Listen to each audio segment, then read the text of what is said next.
Merci, madame, de me passer la parole. Bien, je travaille sur un personnage de l'université de Yaoundé 1, une dame qui, au dire de beaucoup, est une figure emblématique au sein de l'université de Yaoundé 1. Il y a mon collègue qui est passé précédemment, il a parlé des universités et vous avez certainement retenu qu'au sein du Haut-Cameroun, il y a 8 universités d'État.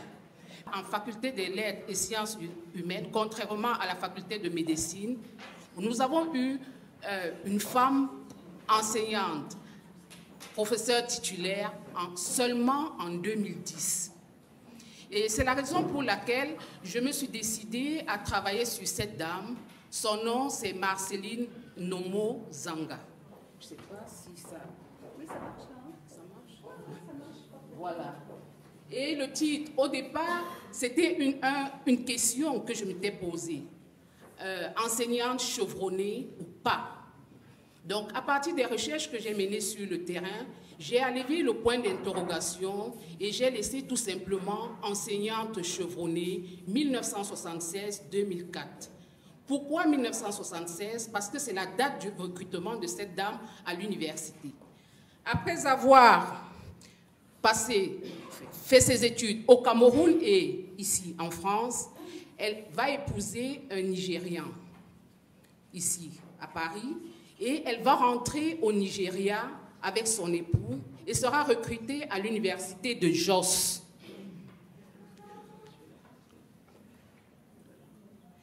Et sera recrutée à l'université de Jos au Nigeria. Mais sa situation, elle va vivre tellement de frustration au sein de son ménage et elle va rentrer au Cameroun où elle va reprendre ses études afin de préparer un master, disons un troisième cycle. Donc, Marceline Nomo Zanga, le choix toujours de ce personnage, c'est à cause de ses qualités. Ses qualités, elle s'est battue. Elle a souffert dans l'univers scientifique, universitaire camerounais, mais au final, elle a pu sortir de là avec je peux appeler un titre ou bien je ne sais pas trop quoi, de professeur titulaire. Voilà ce qu'est Nomo Zanga Marceline. Bien, là vous avez la photo de cette universitaire derrière moi et c'est une photo récente. Je l'ai prise il y a environ 2 semaines lors d'une de ses soutenances de thèse. Elle était en train de se préparer à assister à un jury de thèse.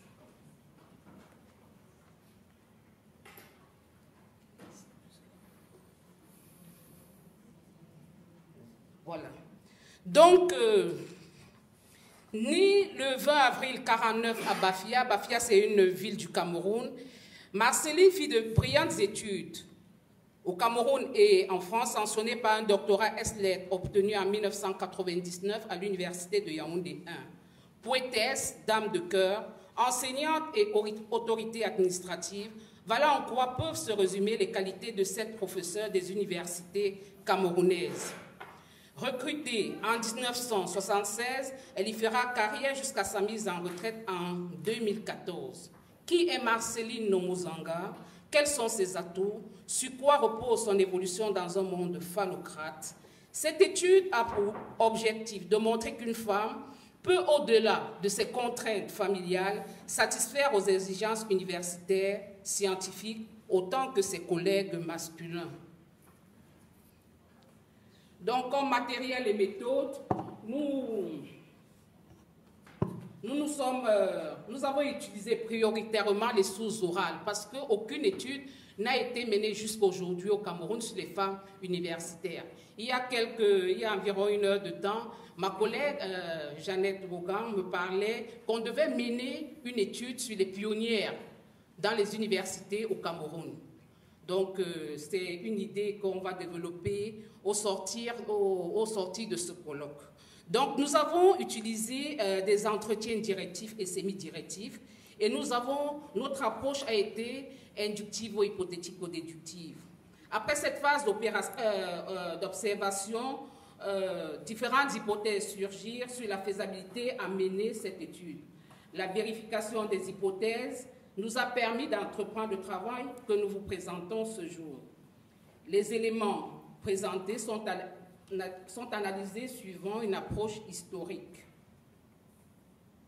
Bien, comme résultat et conclusion, cette étude illustre une personne ayant eu un parcours chaotique.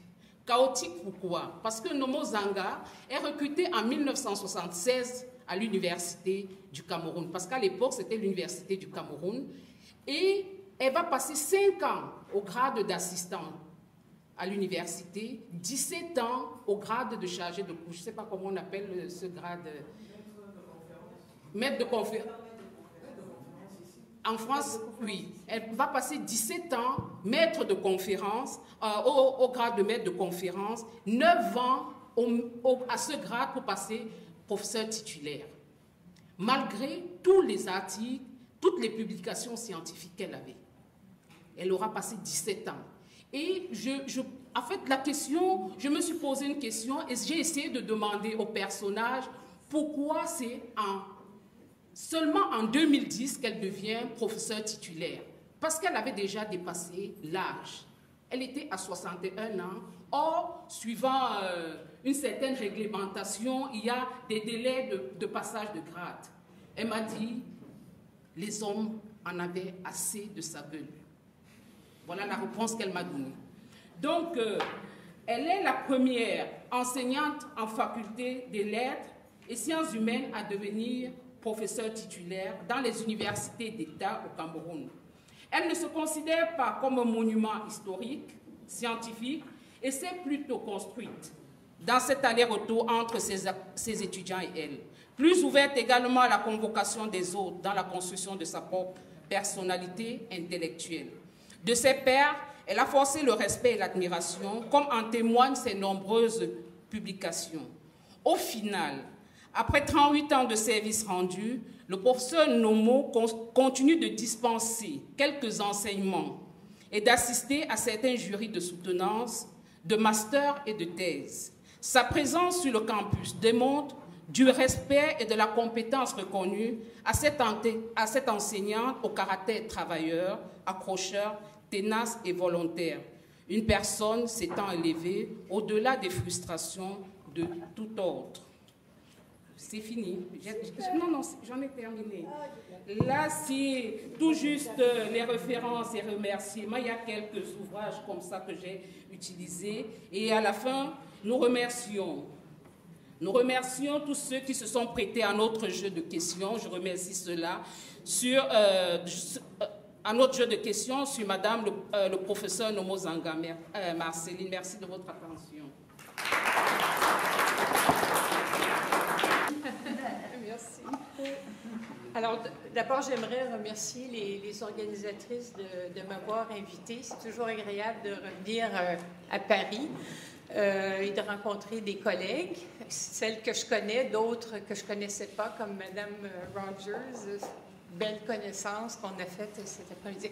Alors, je suis historienne de formation, donc je vais vous raconter cet après-midi un chapitre de l'histoire du mouvement des femmes au Canada qui, à mon avis, a été négligé, qui est celui de la part des scientifiques et des ingénieurs militantes dans les années 1980 et 2000. Quand je parle de ce sujet, on me dit une ingénieure militante, activiste, est-ce que ça se peut?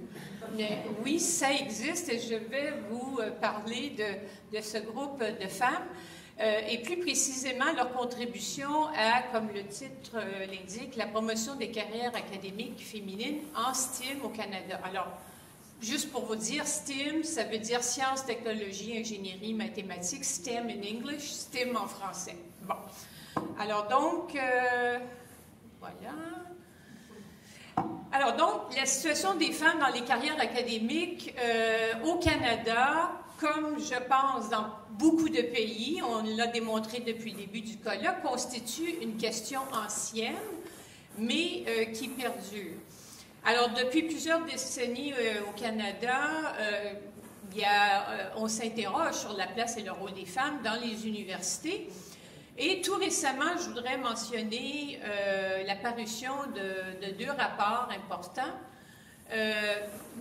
il y a un petit problème, je pense. Est-ce qu'on voit bien ici? On voit moins bien sur mon écran.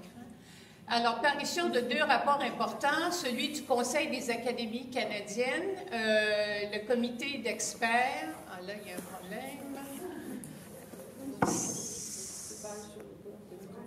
Bon, c'est dommage, je vais revenir des fois. C'est bizarre. Alors, c'est un rapport du Conseil des académies canadiennes qui porte sur les femmes et la capacité de recherche, leur capacité de recherche au Canada. Et il y avait aussi un rapport sur le même sujet au Québec. Je n'ai pas pris la peine de le mentionner ici, mais qui parlait des femmes universitaires au Québec. Tous ces rapports-là, celui en 2013 et l'autre aussi apparu en 2013, qui démontrent évidemment le fait que c'est une question toujours d'actualité.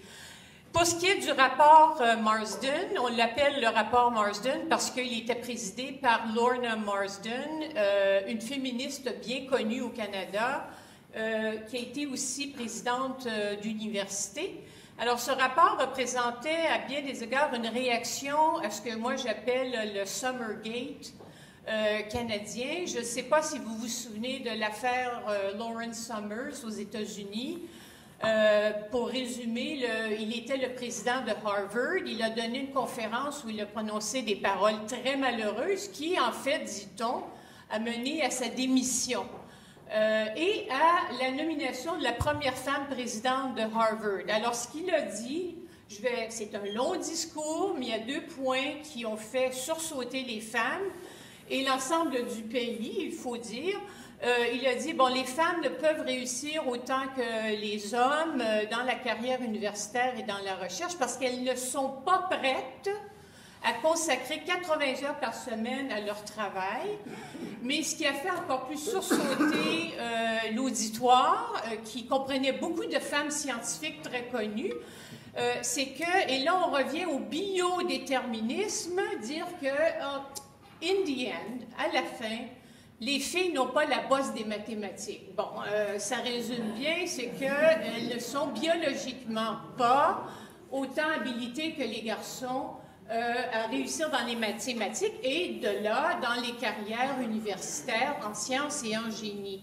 Alors donc, on appelle ça le Summergate. Et nous, on a eu un événement qui a provoqué, en fait, la colère de beaucoup de femmes scientifiques et ingénieurs au Canada et aussi d'une bonne partie de la population qui a suivi l'affaire.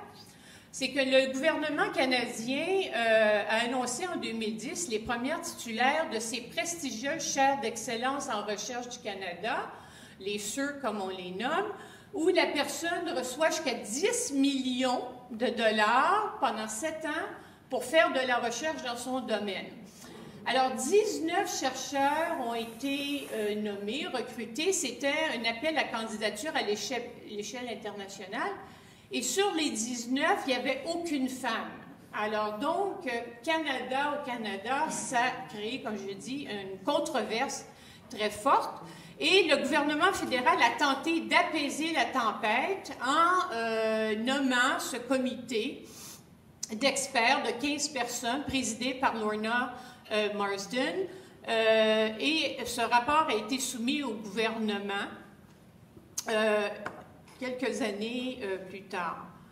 Alors, le rapport Marsden, principale constatation, je vais aller très vite parce que je vais arriver tout de suite au cœur de mon sujet. Il ressemble beaucoup, le rapport et son contenu, les principales constatations à ce qu'on a parlé là, depuis 2 jours. J'ai mis les tableaux ici qui représentent bien le fait que, évidemment, comme le rapport l'indique, bien, il y a des inégalités dans les rangs, dans le corps professoral selon le genre, mais aussi selon les disciplines. Bon, les tableaux sont intéressants parce que vous avez déjà les divisions par domaine.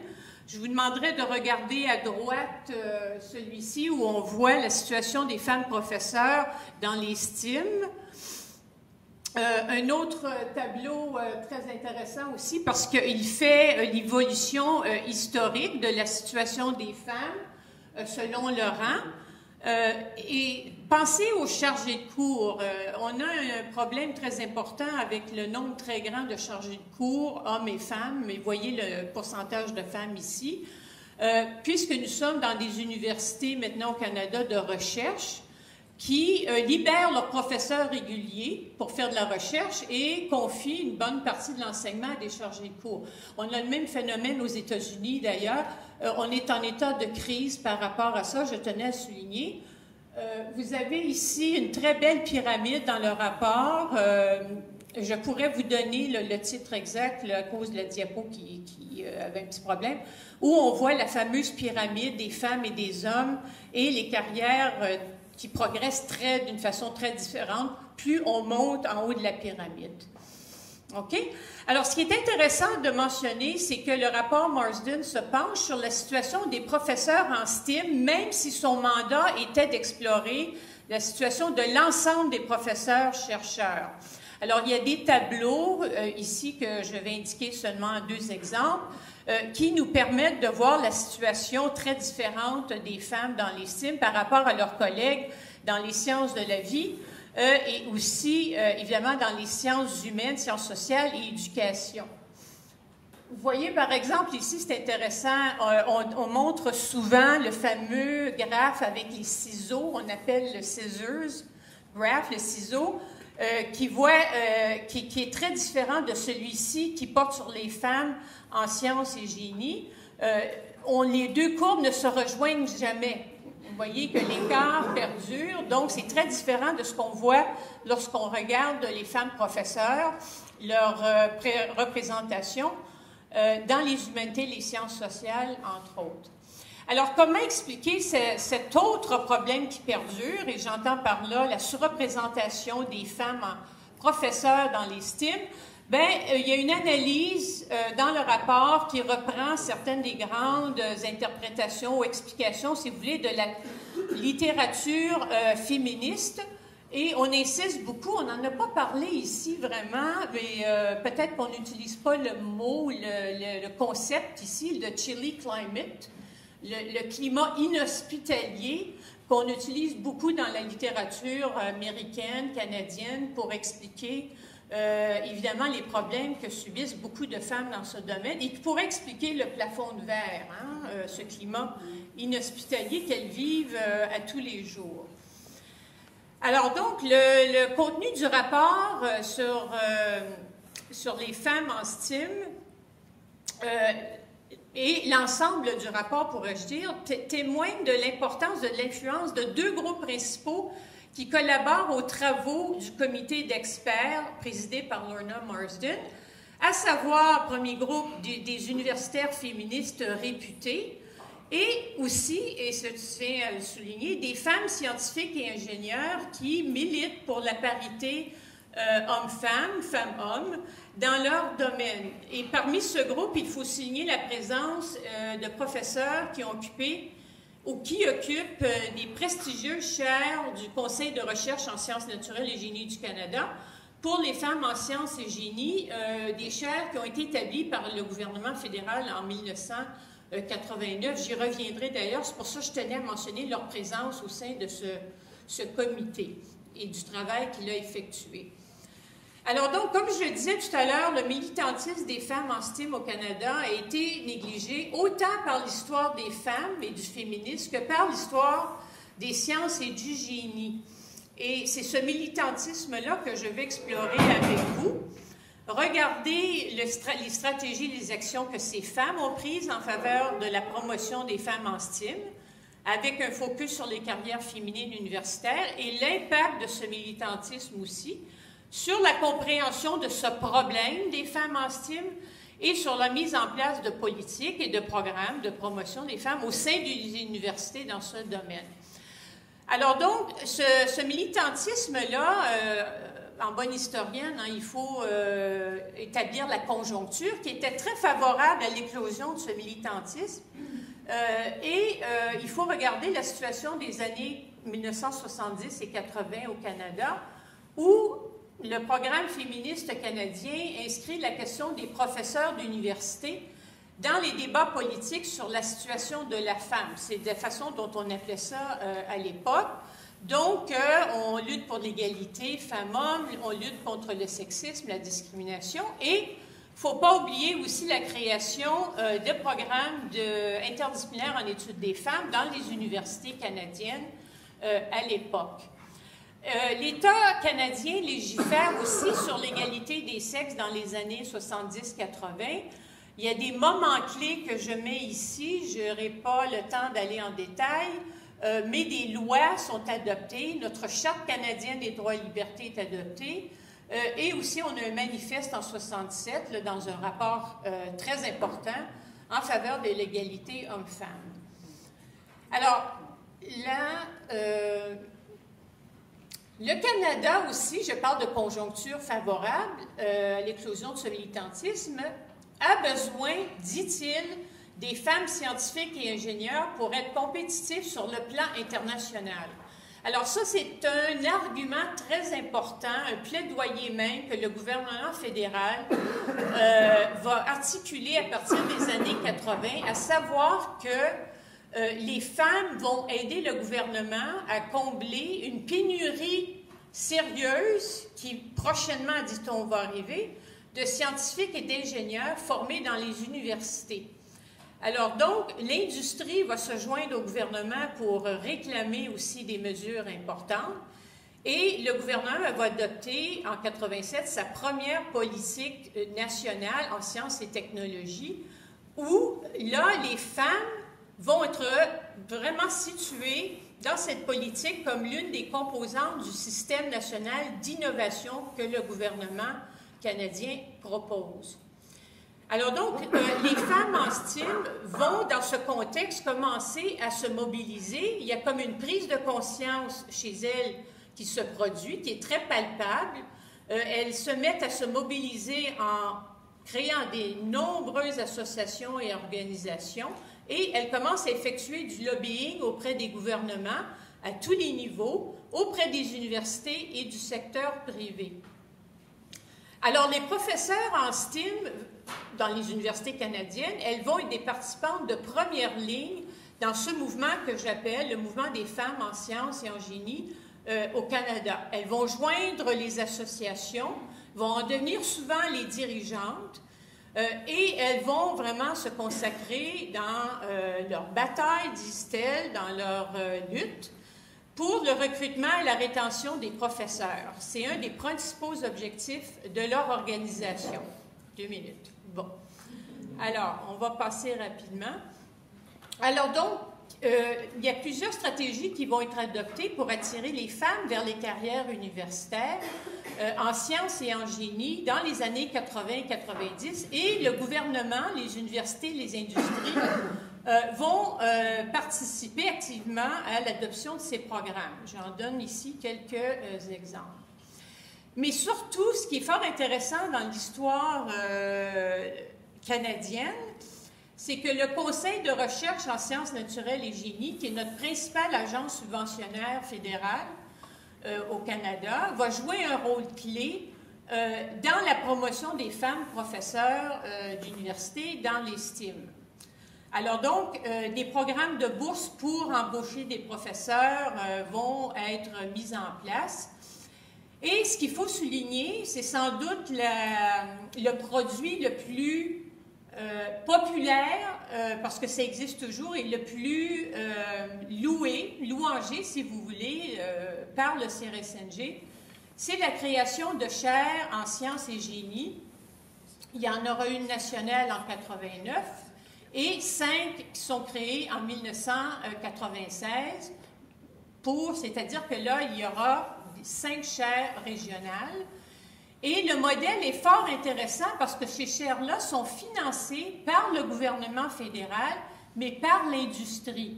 Alors donc, c'est toujours une université qui reçoit la chaire et la subvention est versée par le CRSNG qui représente le gouvernement et par un membre de l'industrie, une compagnie de l'industrie. Alors, ces chaires-là vont se donner comme objectif principal de recruter plus de filles en sciences dans les universités et en génie, mais aussi d'en faire des futurs professeurs. je tiens à mentionner l'impact fondamental du massacre des 14 jeunes étudiantes à la Polytechnique en 1989. On a fêté le 25e anniversaire récemment.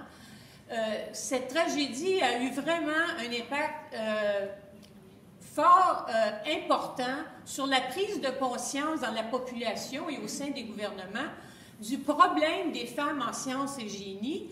Et ça va donner lieu à toute une série d'initiatives dans la décennie à suivre qui vont bénéficier, parce que je résume rapidement, là, les femmes professeurs d'université et les filles qui vont s'inscrire aux études supérieures, bref, des futurs professeurs en devenir. Et ce qui va faciliter aussi la tâche des chaires régionales dont j'ai parlé, qui, suite au massacre de la Polytechnique, vont redoubler d'énergie, c'est qu'on va maintenant adopter comme problématique principale, si vous voulez, face à la question de la surreprésentation, celle des institutions et non pas des personnes et des femmes, c'est-à-dire qu'on va dire ce qu'il faut maintenant, c'est de corriger les institutions et non pas les femmes. Ce n'est pas la faute des femmes si elles sont sous-représentées, c'est la faute de la culture masculine, des pratiques masculines qui existent dans les facultés de sciences et de génie. Alors, pour conclure, je voudrais mentionner l'impact très important du programme des chaires du CRSNG pour plusieurs raisons. Et moi, j'ai collaboré avec plusieurs d'entre elles que je connais très bien. C'est qu'elles ont favorisé un rapprochement avec les recherches féministes. Jusqu'à présent, il y avait quand même deux solitudes dans les universités, dans une large mesure, le côté des sciences humaines et sociales, qui étaient les chercheurs féministes, et celles en sciences et génie. Alors, elles ont approché leurs collègues dans les humanités et sciences sociales, en éducation, pour les aider à faire leurs recherches en tant que titulaires de chaire. Aussi, ce programme-là a formé des leaders dans les STEM, j'ai presque terminé. Et ça, je trouve que c'est un phénomène très important. On parlait de présidente d'université. Il y a 3 chaires qui, j'en oublie une ici, je vais donner son nom tout à l'heure, qui sont devenues des présidentes d'université suite à les mandats qu'elles ont faits comme chaires. Elizabeth Cannon à Calgary, Maria Chloé qui est aux États-Unis, et il y en a peut-être qui connaissent Nadia Ghazali, qui est maintenant rectrice de l'Université du Québec à Trois-Rivières, qui a été une chaire du CRSNG. Alors, il y a eu vraiment un rôle de leadership important que ces femmes ont rempli et qui les a menées à ces postes. Alors, que faut-il retenir? C'est les deux dernières. Alors, donc, je pense qu'il faut considérer le mouvement des femmes en STEM comme ayant joué un rôle de premier plan dans la promotion des femmes dans ces domaines-là et dans les carrières académiques plus particulièrement. Et ces femmes-là et le mouvement qu'elles ont dirigé ont développé des stratégies propres aux militants en STEM qui étaient très différentes des stratégies adoptées par les féministes, si vous voulez, des humanités et sciences sociales. Et mon propos que j'aimerais lancer aux chercheurs ici, c'est que, et je sais que Niki Lefebvre en a parlé hier matin, c'est d'éviter les généralisations quand on examine les femmes professeurs d'université. Parce que la situation de celles dans les humanités et sciences sociales, par exemple, est très différente de celle dans les STEM. Et ce qu'on peut dire, c'est que dans le fond, mes collègues dans les STEM ont bénéficié de la largesse de l'État en leur donnant des programmes, des bourses, pour évidemment augmenter la main-d'œuvre en sciences et génie. Les professeurs en éducation, en sciences humaines et sociales n'ont pas bénéficié de cet appui de l'État parce que ce qu'elles font, leur domaine d'études de recherche, ne tombe pas dans les priorités de l'État. Et c'est une situation qui perdure dans notre pays. Et je sais que c'est pareil aux États-Unis. Donc, l'État décide que sciences et technologies, c'est ce qui compte le plus. Alors, je vais arrêter ici. Merci beaucoup.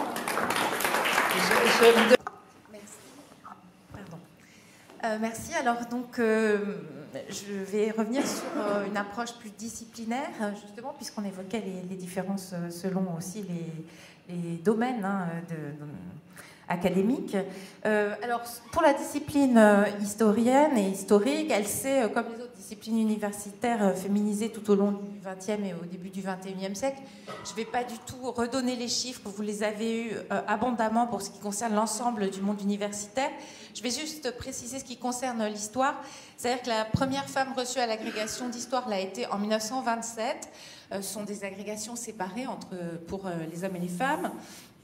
Et en 1971, on avait autant de femmes agrégées que d'hommes qui passaient l'agrégation d'histoire. On estime que les femmes représentent en 1980 environ 26% des historiens, de l'ensemble des historiens en France. Et à la fin des années 2000, on est autour de 37%, 37-40%. Donc on a dans l'ensemble une évolution de cette part des femmes parmi les historiens en France qui est significative mais qui reste limitée.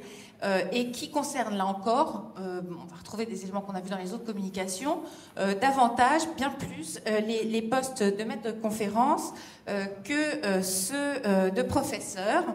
Donc, alors ça, c'était pour rappel les données générales.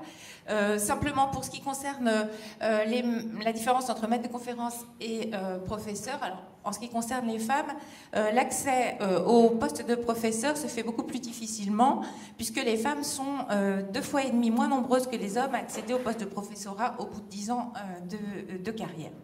Alors, si on peut trouver assez facilement des éléments d'explication à la féminisation de la discipline, je ne vais pas redévelopper, mais sur notamment l'accès à l'enseignement supérieur, etc., il est plus complexe d'expliquer les limites de cette évolution, d'en trouver les ressorts. Je voudrais simplement signaler que l'histoire n'est pas la discipline qui est la plus mal lotie. Il y a eu un certain nombre d'études comparatives qui ont été menées.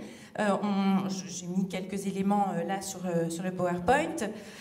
Mais en tout cas, c'est une discipline qui s'est constituée comme profession et comme science, avec une aspiration à devenir une science, au XIXe siècle, dans une période où il était impossible pour les femmes d'y accéder, notamment en raison donc, du barrage de l'enseignement supérieur, la féminisation de certains métiers. Ces quelques éléments ne suffisent pas à comprendre la présence moindre des femmes dans le monde des historiens professionnels, et en particulier aux plus hauts échelons de cette profession. Et moi, je me suis intéressée à une source qui a été très largement négligée, qui me semble intéressante, qui est une source qualitative. Ce sont les récits autobiographiques qui ont été donnés par des chercheurs et des chercheuses, et qui sont là, en l'occurrence, des textes publiés. Et qui apportent, qui sont très nombreux depuis en fait les années 1980 surtout, et qui constituent donc des récits de vie très riches d'enseignement pour cette génération d'historiens et d'historiennes qui ont été amenés à faire un petit peu le bilan de leur carrière à la fin des années 80. Et ces textes aident à saisir comment des femmes peuvent avoir fait carrière, et une carrière souvent prestigieuse, dans un milieu encore très masculin, sous l'emprise persistante de représentations traditionnelles de la place respective des hommes et des femmes dans la société, voire de schémas sexistes, on y reviendra. Je voudrais juste signaler que cette présentation s'intègre dans une étude beaucoup plus large, puisque je travaille en fait sur une soixantaine de textes, 60-70 textes autobiographiques, et que j'ai retenu pour cette présentation les textes de femmes qui existent.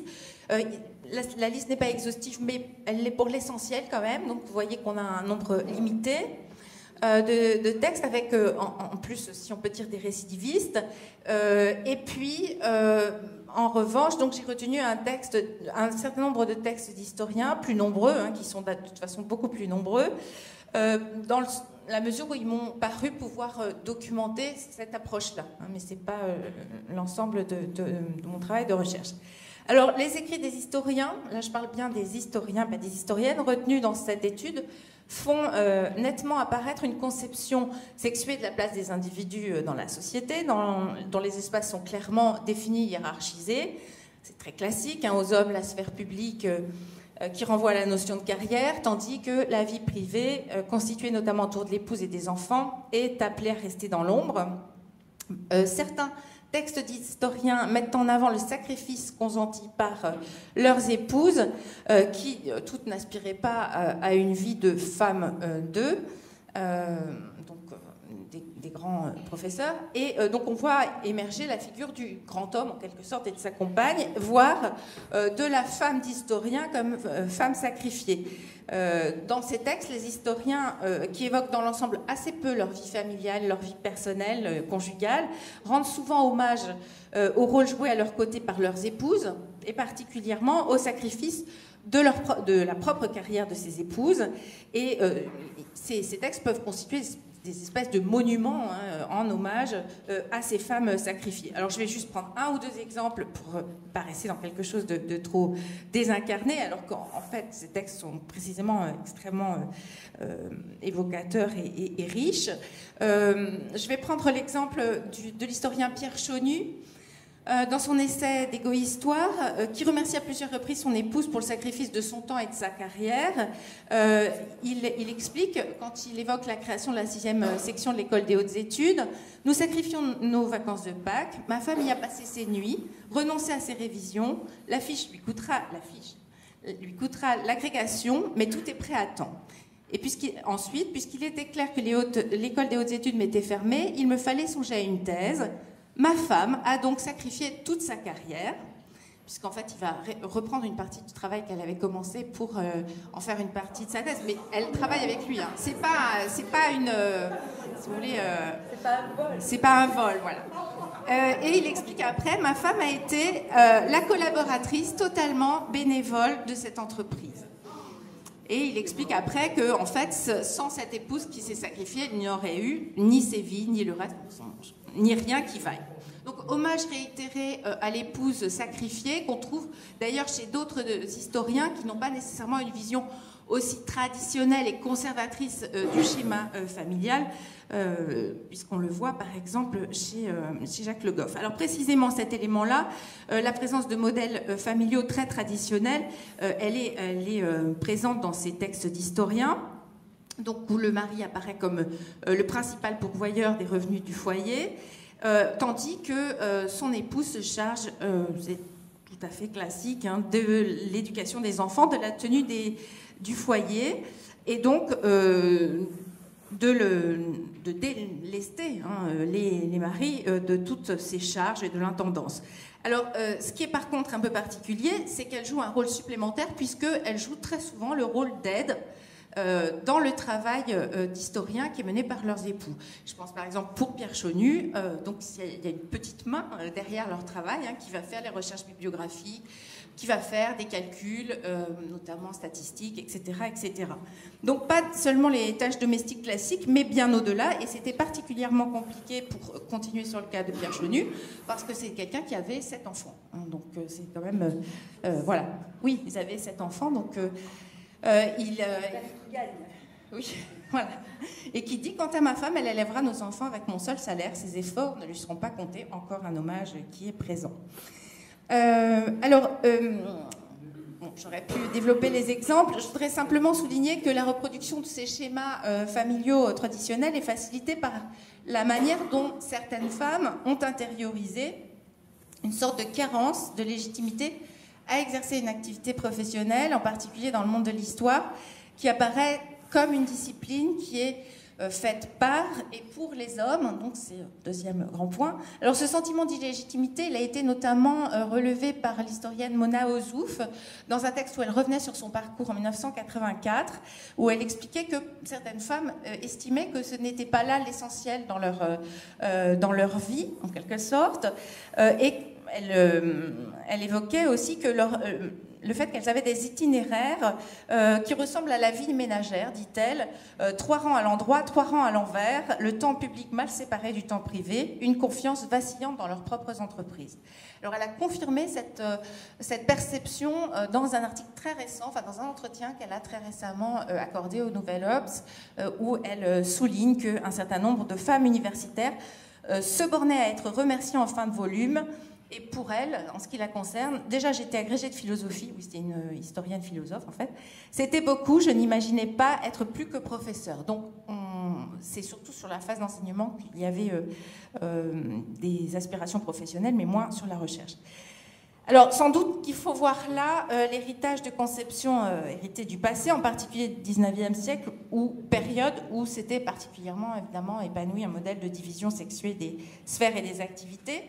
Et pour schématiser beaucoup, où seuls les hommes étaient légitimes à penser, à écrire, ce qui était en accord avec la résurgence d'un discours naturalisant qui plaçait les hommes du côté de la raison, de la rationalité, de la culture, et donc de la recherche, et les femmes du côté de la nature, de l'intime.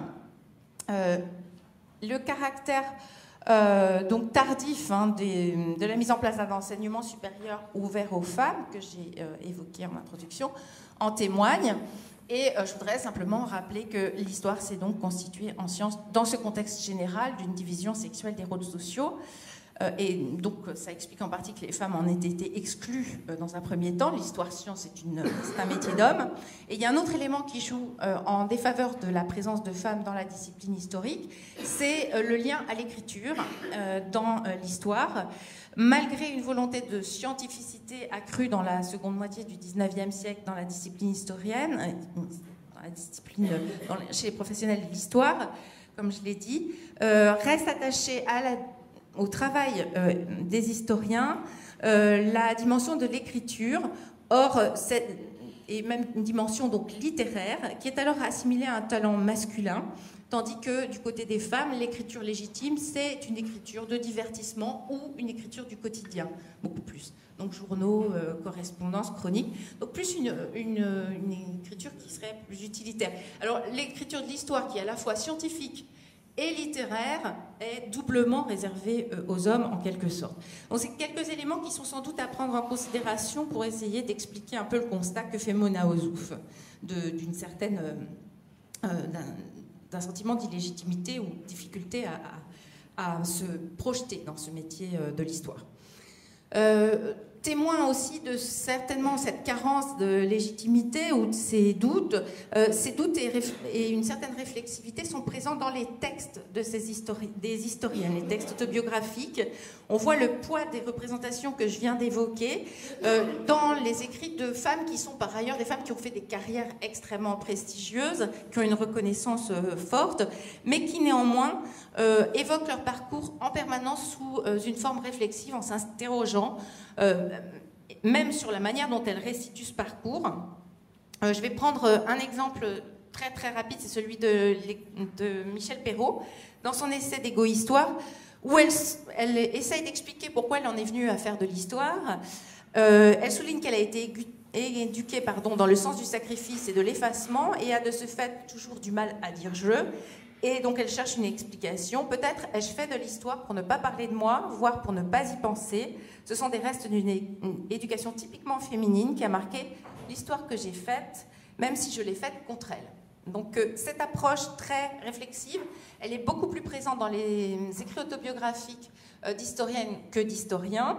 Elle est aussi souvent beaucoup plus documentée, soit parce que les femmes vont faire vérifier par leur entourage en faisant lire leurs textes si ce qu'elles disent est vrai, ce qu'elles disent est vrai, soit en l'étayant par des recherches en archives. Par exemple, Annie Kriegel écrit des mémoires qui font 800 pages et qui s'appuient sur le dépouillement de 30 mètres d'archives linéaires pour vraiment asseoir son propos. Donc une réflexivité qui est très très présente dans ces textes. Alors malgré ce que je viens d'évoquer, qui pourrait laisser croire à une radicale différence entre les écrits autobiographiques d'historiennes et d'historiens, en fait, il y a beaucoup d'éléments communs entre ces textes, et notamment c'est l'adoption d'un ethos historien qui est construit par des hommes. Je vais juste en dire deux mots, puisque j'ai évoqué la constitution de la discipline historique dans la deuxième moitié surtout du 19e siècle, pour souligner qu'il y a deux points principaux qui ont été largement intériorisés par les historiens et par les historiennes. C'est la négation du jeu. Pendant longtemps, jusque dans les années 1980, donc ça correspond notamment avec cette période où apparaissent les écrits autobiographiques, Négation de l'individu comme objet et comme auteur de la recherche. Donc ça, c'est quelque chose qui est très présent. Et de ce fait, en fait, le chercheur est renvoyé à sa seule dimension professionnelle. Donc pas de vie personnelle. Le jeu ne doit pas être présent dans la production scientifique de l'historien. Le parcours personnel non plus. Et l'historien est tout entier résumé dans l'histoire qu'il produit. Donc il y a une totale rupture entre la vie privée et l'œuvre, la première devant être mise à distance le plus possible. Et dans les mémoires, autobiographies, essais d'égo-histoire, etc., les historiens se présentent avant tout comme des hommes publics, sont très réticents à ouvrir la sphère de leur intimité, même à partir des années 80, où précisément le contact avec les autres sciences humaines et sociales incite à un repositionnement et à une prise en considération de la position d'où on parle. Il y a un tabou qui continue à persister sur la vie personnelle et sur l'intime. Les historiens qui reviennent sur leur histoire disent que leur vie personnelle n'a strictement aucun intérêt et que de toute façon, il est hors de question qu'ils en parlent. Or, un certain nombre d'historiennes soulignent aussi leur réticence à parler de ce parcours. Ça ne les empêche pas de le faire, puisque, par exemple, Annie Kriegel, que j'évoquais, elle est une des plus réticentes. Elle a refusé notamment de donner un essai d'égo-histoire lorsque Pierre Nora lui a demandé au début des années 1980. Mais elle évoque pourtant sa vie personnelle, son divorce, la naissance de ses enfants, ce que fait aussi l'historienne Yvonne Kniebiller, qui parle aussi de la gestion de l'argent du ménage, des difficultés au quotidien. Donc ces éléments des parcours de chercheuses donnent un peu mieux à voir ce que signifie pour une femme de faire carrière dans un métier construit et dominé par des hommes, et à quel prix aussi se fait cette carrière. Donc c'est les derniers éléments que je voudrais évoquer. D'abord pour souligner que c'est un parcours qui est semé d'embûches. Les textes étudiés font apparaître de fréquentes réticences familiales devant la vocation, pas souvent le terme utilisé, mais enfin le choix en tout cas des jeunes femmes. Michel Perrault évoque le fait que sa mère pense que ça va être une vieille fille en quelque sorte, hein. Donc on retrouve le modèle qui a été évoqué tout à l'heure, et donc il y a une image très poussiéreuse du métier qui est réservé en fait à des barbons, hein, pour simplifier. Par ailleurs, donc évidemment, ce qui est un obstacle très très important, c'est le fait d'articuler vie privée et vie professionnelle. On l'a dit à de multiples reprises, mais c'est présent, y compris chez certaines de ces historiennes qui ont réussi ces carrières assez exceptionnelles. Donc Yvonne Kniebiller, par exemple, évoque toutes ces tâches difficiles et les difficultés à y faire face. On a même donc une imbrication entre vie privée et vie professionnelle. Je pense par exemple à Annie Kriegel que j'évoquais tout à l'heure, qui raconte qu'en fait elle écrit ses dernières pages de thèse à la maternité. Et donc elle va régulièrement voir aussi son directeur de thèse en étant enceinte et en devant ménager les deux facettes de sa vie. Donc, pour surmonter les obstacles, on l'a évoqué aussi, notamment hier, et puis ce matin, il faut compter sur le soutien de figures masculines, donc qui constituent une aide précieuse. On a évoqué le mentorat, mais il y a évidemment les pères, les maris, qui sont d'ailleurs souvent remerciés dans les textes de ces historiennes. Michel Perrault dit qu'elle a eu de la chance de ne pas avoir été élevée en fille et de ne pas avoir rencontré d'hostilité, et qu'elle précise « j'ai eu de la chance avec mes hommes ». Donc ce sont ces soutiens qui permettent de rompre avec notamment pour Yvonne Kniebiller une généalogie de femmes et un modèle où avoir une femme qui travaille pour un homme c'est déchoir. Autre élément qui permet de surmonter ces difficultés, c'est un milieu social ou un milieu culturel, ou les deux qui soient favorables. Les grandes figures que je viens d'évoquer d'historiennes sont essentiellement issues d'un milieu bourgeois ou accèdent à la bourgeoisie par le métier de leur mari. Et donc très souvent, il est question d'aide ménagère. Annie Kriegel, elle a 2 employés de maison, une lingère. Donc c'est sûr que c'est pas tout à fait des conditions ordinaires, et ça rend possible de mener de front tous les aspects de sa vie. D'ailleurs, ces femmes disent à quel point elles se sentent privilégiées. Elles ont le sentiment de vivre un âge d'or de l'université où tout était possible pour elles et aussi de conditions sociales très favorables. Un autre élément très important et très présent dans ces textes, c'est des convictions féministes bien ancrées, présentes dans l'ensemble de ces textes, sauf chez Annie Kriegel qui s'en défend pour des raisons sans doute idéologiques, politiques, mais qui, dans la réalité des faits, un comportement fortement revendicateur pour les femmes. Enfin, surmonter les obstacles, c'est aussi accepter qu'il y a un prix à payer pour faire cette carrière. Au tout début de l'ouvrage d'Yvonne Kniebiller, qui s'intitule de manière très éloquente « Qui gardera les enfants ?», elle évoque la manière dont elle a perçu l'articulation des différentes facettes de sa vie. Elle dit en effet avoir eu le sentiment d'être en permanence assise entre deux chaises. Et ça, c'est quelque chose qu'on retrouve, qui va se traduire chez elle par une carrière heurtée, et non pas une carrière linéaire. Elle enseigne d'abord dans le secondaire, elle passe l'agrégation, puis ensuite elle a ses enfants, et puis elle se remet à la recherche, ce qui va lui permettre, à 48 ans, de soutenir sa thèse. Et elle en fait le récit de manière détaillée, mais on a des parcours qui ne sont pas nécessairement linéaires et qui supposent des négociations, voire des renoncements. On a aussi des cas où les historiennes choisissent de ne pas avoir d'enfants, c'est le cas par exemple de Rita Thalmann. Dans le prix à payer, oui, j'ai fini quasiment, c'est le sentiment d'être double, voire d'être multiple, dans cette vie, alors que pour les hommes, on a en apparence une homogénéité qui est beaucoup plus grande, puisque la vie familiale apparaît non pas comme un front à mener, à tenir, mais comme un soutien permanent. On l'a vu avec les sacrifices de certaines épouses. Enfin, peur de l'échec, je ne vais pas développer, c'est assez fréquemment évoqué, et mélange de culpabilité et d'insatisfaction qui se nourrissent largement du constat fait par ces femmes de ne pouvoir se satisfaire d'un seul de leurs rôles et d'avoir le sentiment qu'elles ne vont pas les mener bien, au mieux, tous les deux, ou tous leurs rôles en même temps. Alors, ce qu'on perçoit ici, c'est le fréquent décalage, pour conclure, entre la manière dont les femmes se perçoivent comme multiples, comme ayant des compétences et des aspirations diverses, des ambitions intellectuelles, et celles dont elles sont perçues et envisagées par notamment les historiens, c'est-à-dire comme ayant le sens avant tout du service, du dévouement, voire du sacrifice, qui sont largement résumées à leur rôle d'épouse ou de mère.